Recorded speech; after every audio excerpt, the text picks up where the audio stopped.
Alright, in this video, we're analyzing the body language of 4 teenagers who have been found guilty of murder and are being sentenced.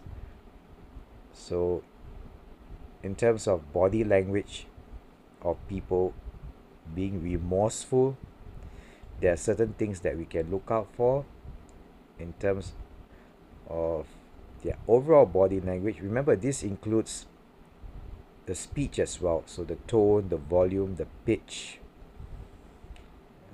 of voice, and the overall gestures, where facial expressions, upper and lower body gestures, posture, and everything. Now, in terms of someone being genuinely remorseful for their actions, when someone cries, of course, you have tears. Not everyone reacts in the same way. Some people, they feel sad, genuinely sad, but they don't have real tears. Maybe throughout their lives, they do not cry often. So their body is used to reacting in this way, feeling remorseful. So we cannot just simply jump to conclusion. In case if you don't see tears, it means that they are not remorseful. You need to take into account the person's background. Do you know this person well enough? Have you seen their reaction? If you do not, what are other ways in which you can decode their body language, whether they're really remorseful? That's what everyone can actually learn. And you can actually find out through other actions. For example, it's always good to decode in terms of clusters, not just one particular gesture. So if you're looking at a particular person, you don't just look at the upper body or the facial expression or just one particular gesture like folding, crossing the arms, or fidgeting. It could be genuinely, maybe the person's feeling cold, the person is feeling unwell physically. So you look at two or more gestures to get a more accurate decode. Unless, of course, if you know the person well enough, you've seen the background, you've known the person personally, you know how they regularly behave and their regular gesture. So if something out of the ordinary happens, or they display something out of the ordinary, you will know that it's something that you can actually place more emphasis on in terms of decoding. And for remorseful people, some of the key gestures would be slouching of the shoulders, heads bowed due to being embarrassed, humbled, and not having direct eye contact with people in the room, voice trembling, softer tones, softer volume, slower pitch. The muscles, the facial muscles, can be tensed up even when not speaking due to overall tension. So you might see, if the person is fair, you might be able to see the redness there. It's a dark skinned person. You can tell by the muscle definition. For example, the neck muscles, when they're speaking, is a bit tensed up. You see the veins. And in terms of fingers, hands, upper body gestures, a little bit of fidgeting, wringing of the hands, clasping of something.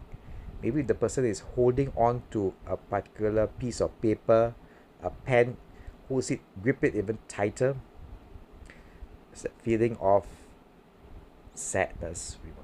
Remember to have a look at two or more gestures in order to decode, not just by the, see, that's the thing, not just by the words, not just by the tone and volume of the voice, but overall package.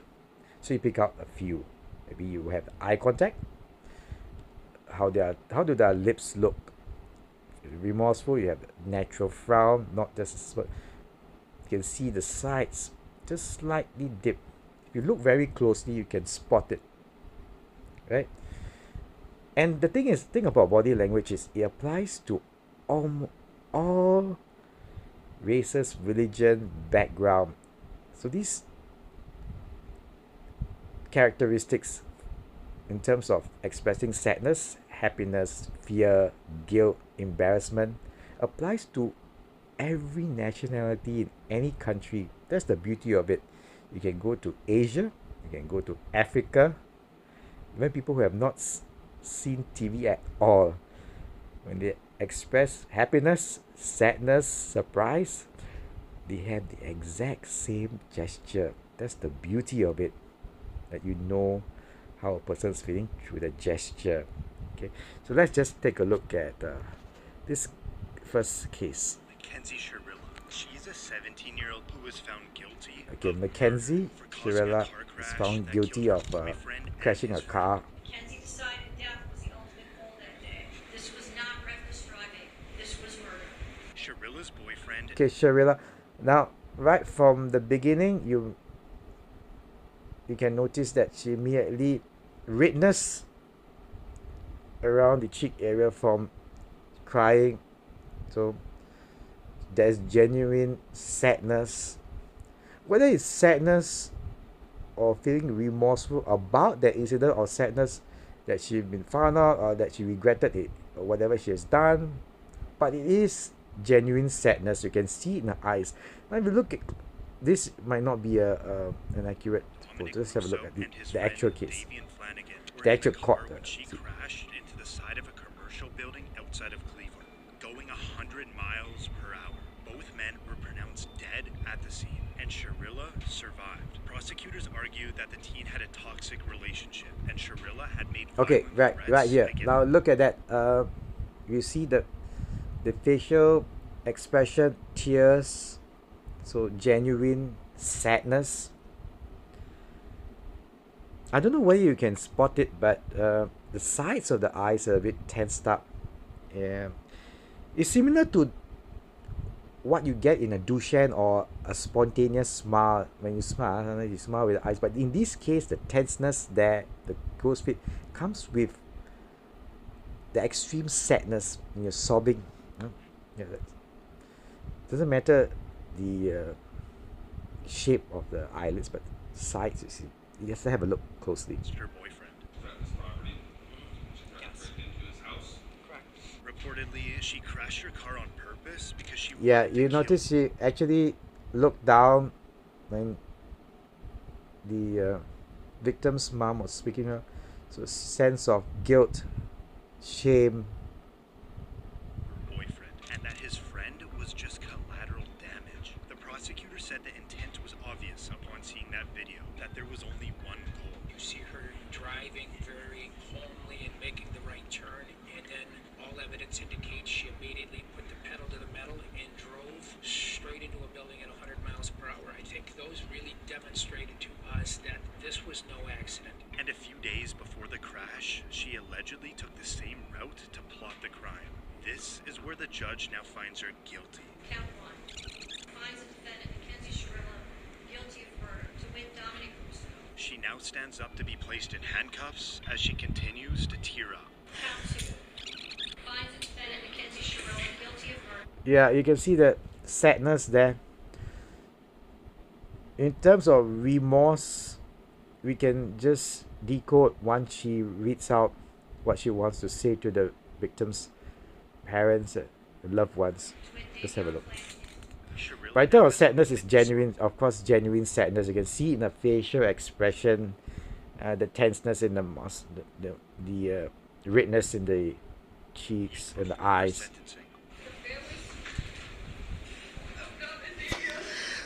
So deeply sorry. I hope one day you can see I would never let this happen or do it on purpose. I wish I could remember what happened. I'm just so sorry. I'm heartbroken. There was no medical condition that caused. Yeah, okay, when she read out the statement, feelings to the victim's parents, you can see in her eyes and the way in which she speaks, in terms of tone, volume, pitch, and the speed of voice, that is the slight tremble. You want to say sorry and slight trembling, and if you were to observe, slight twitching, the hands, are very slight. So she does feel remorseful. The extent of the remorse, or we can never really tell. This is an accident. There was no mechanical failure of the car. A failed suicide attempt So you look at is not a you just observe. Have you seen the lips, the sides? When someone is trying to fake sadness, let's look down. Maybe you try to force it, but this one, the entire cheeks, the redness there, a combination of the overall features of the eye, the eyebrows.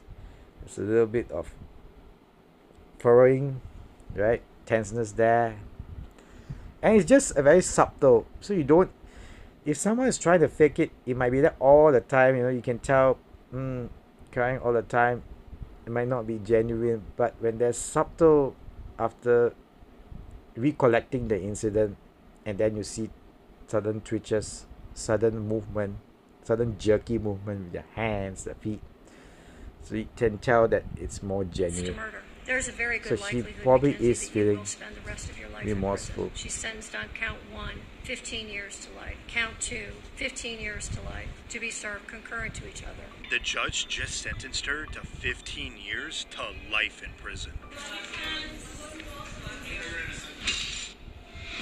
This is Aiden Fucci, who pled guilty in terms of court Aiden for the murder Fucci's of his case, you can classmate read when up he was on only him. 14 years old. He did kill his friend when he was 14.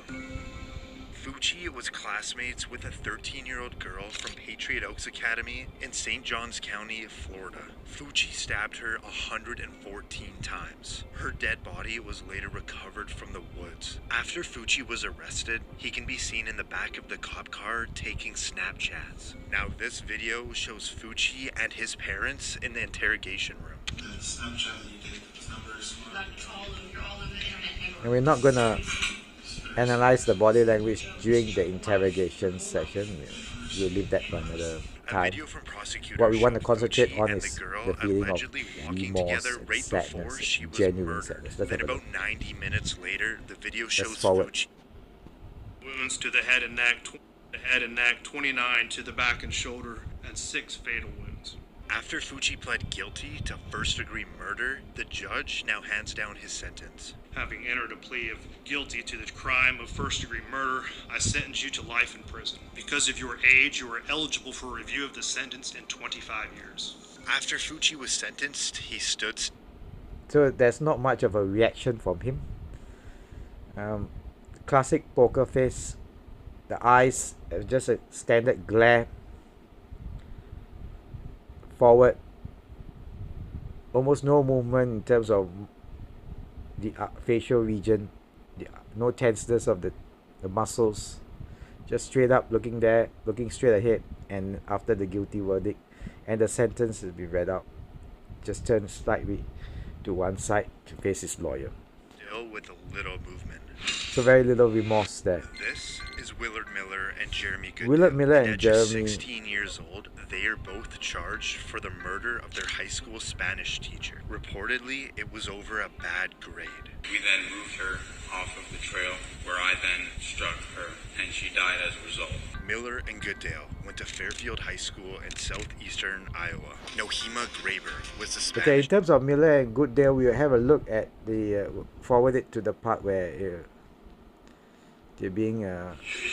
This is the case. You can read out on the Goodale case. showed law enforcement Snapchat messages that.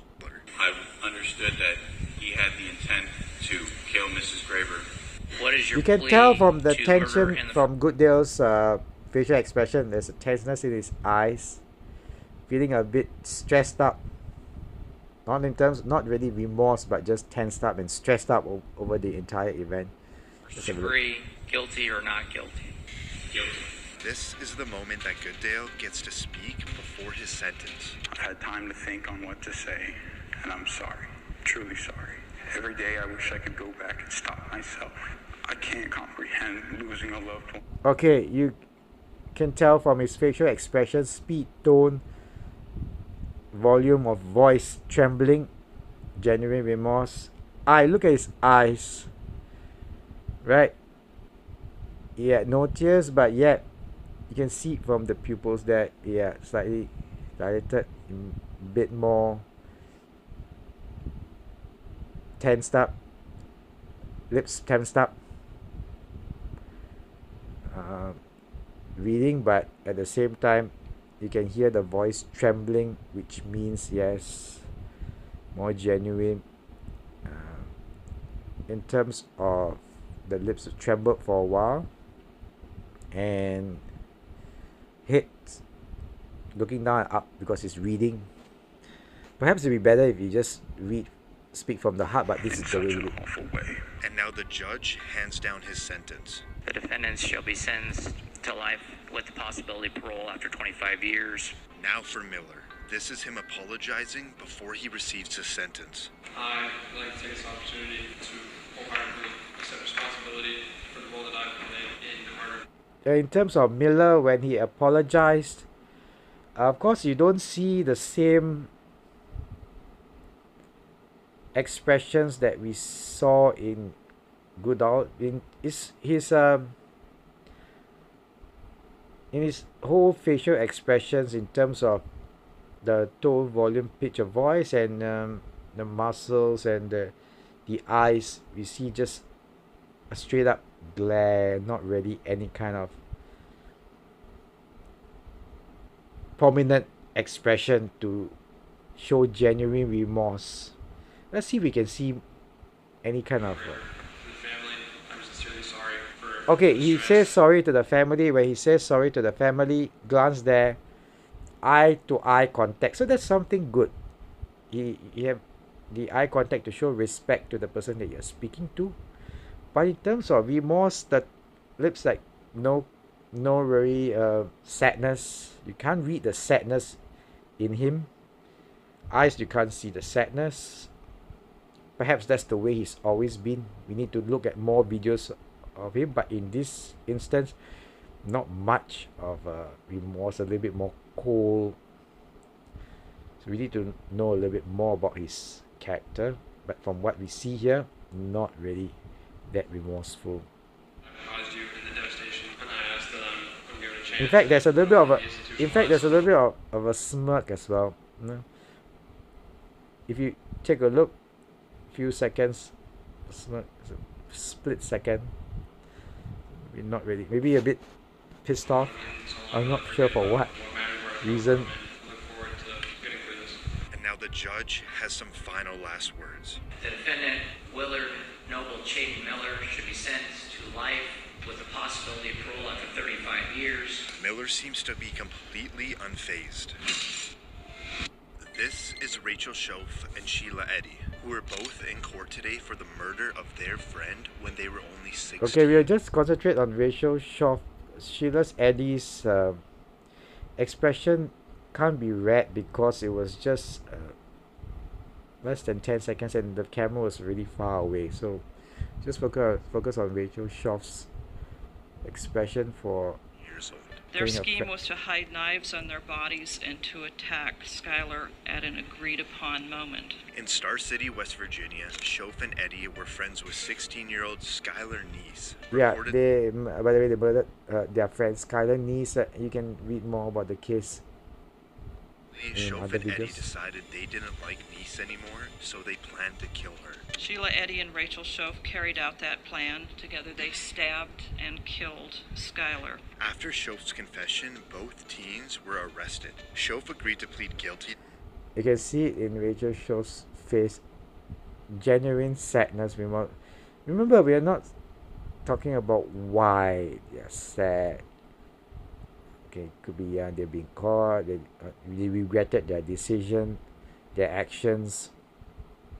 So in terms of remorse, as here from what she has to say, apologies, murder in any exchange for her cooperation in the case. I'm so sorry. I don't know if there's a proper way to make this apology because there are not even words to describe the guilt and remorse that I feel each day for what I've done.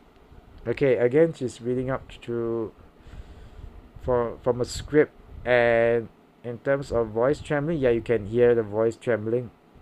In terms of pitch, volume, and tone, yes, You can hear softness, you can hear the genuine tone, and I mean it's just a flat tone, but trembling.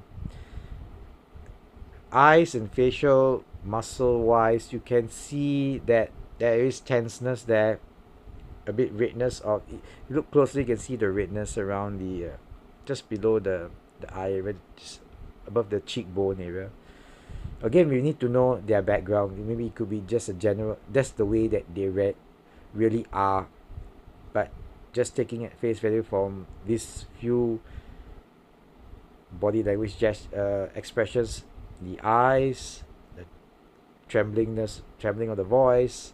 You see there's a little bit of trembling when she holds the paper to read out the apology. In terms of eye contact, she faces the victim's family. I hurt the niece family and those who love Skylar. I hurt my parents and shamed my family. May God bring eternal peace to Skylar and the entire niece family. After securing a plea deal, the judge now gives Shove her sentence. Rachel Shove, it is the sentence of the court that you be imprisoned in the West Virginia State Penitentiary for a period of 30 years. But she will have the possibility of parole in 10 years. And now for Eddie. It is. Alright, so remember when you're decoding any kind of gestures, look out for 2 or more gestures to get a more accurate gauge. If you've known the person for quite some time, then one particular gesture or body language would be able to be accurate enough because you have known the person a while. If you see them a lot, you know how they are always like. So one small tweak, you know it's out of the ordinary and you can decode more accurately. But in this case, we look at a few expressions, a few gestures, tone, quality, pitch, volume of voice, and we can tell if someone's remorseful or not. So there you have it.